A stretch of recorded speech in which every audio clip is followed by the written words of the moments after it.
Well, let's go ahead and switch gears into a different topic, a different subject that you had related to your book. And it actually, my first memory of this goes back to hearing it the first time about 10 years ago. I was at the University of Illinois.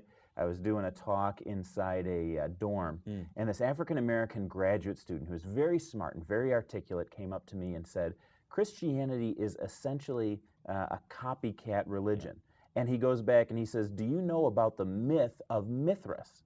And I said, well, tell me a little bit more about that. And he said that the pagan god Mithras was born of a virgin. He was born on December 25th. He had 12 disciples. He had a communion-like meal. He was called the Logos.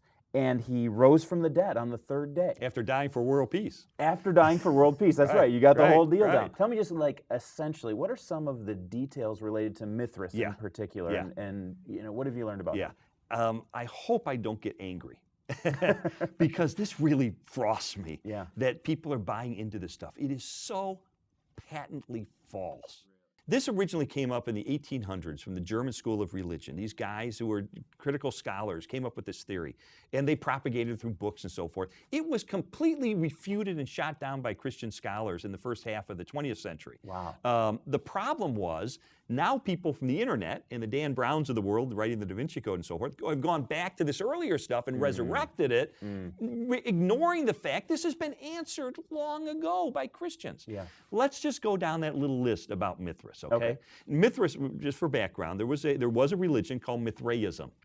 Beliefs in Mithraism did predate Christianity. And people think, oh gosh, well then, is this where we got the idea from Jesus being born of a virgin and all this stuff? Well, no, and we can go down the list and I'll tell you why. Number one, was Mithras born of a virgin? If you read the popular books, it says yes.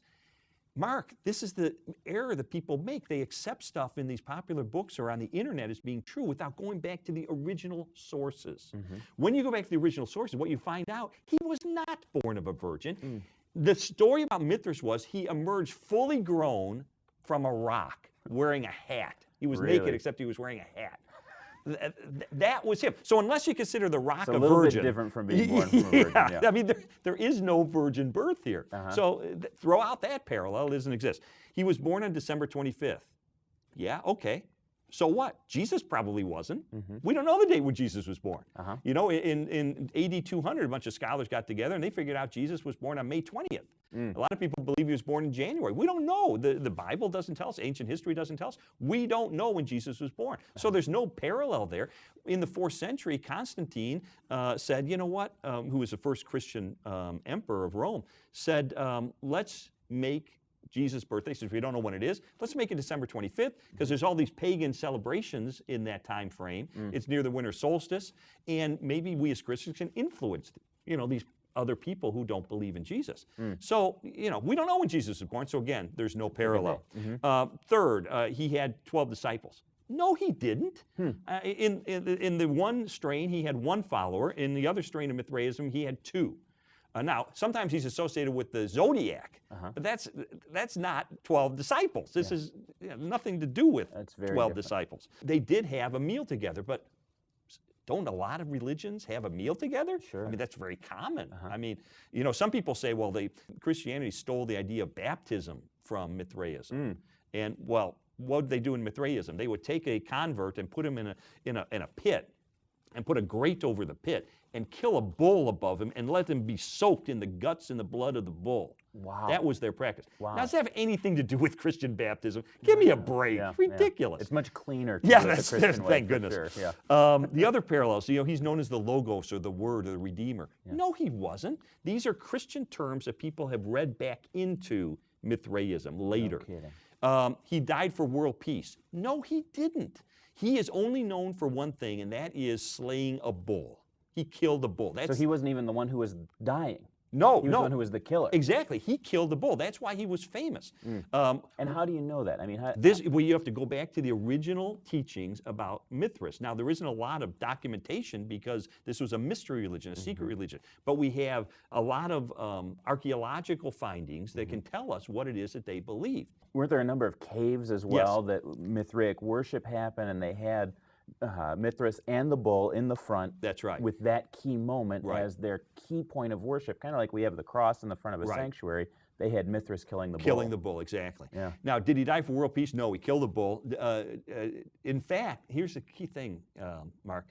There is no record of any belief about Mithras having died.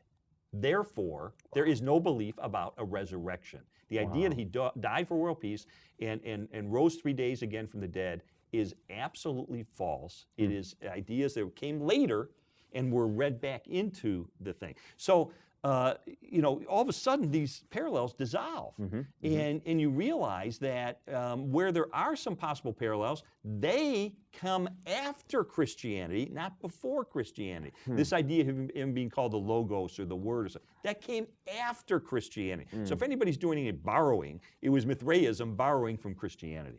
With Jesus, we have an actual historical figure. We've got eyewitness accounts. We've got early reports that cannot be legendary.